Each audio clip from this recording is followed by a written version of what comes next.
السلام عليكم ورحمة الله تعالى وبركاته.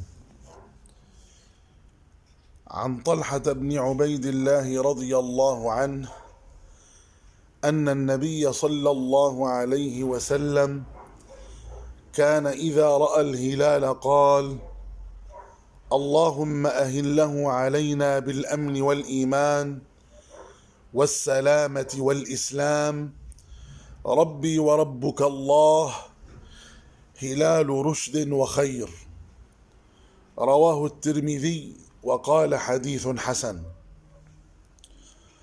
وعن أنس رضي الله عنه قال: قال رسول الله صلى الله عليه وسلم: تسحروا فإن في السحور بركة. متفق عليه.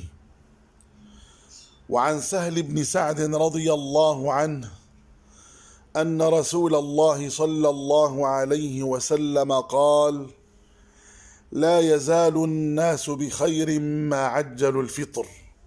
متفق عليه. أيها الإخوة الكرام، من السنة تأخير السحور وتعجيل الفطور، هذه هي السنة.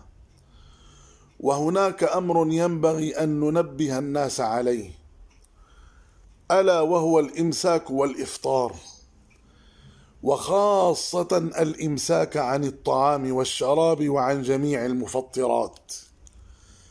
ينبغي علينا أيها الإخوة الكرام أن نمسك عن الطعام والشراب وجميع المفطرات عند قول المؤذن الله أكبر.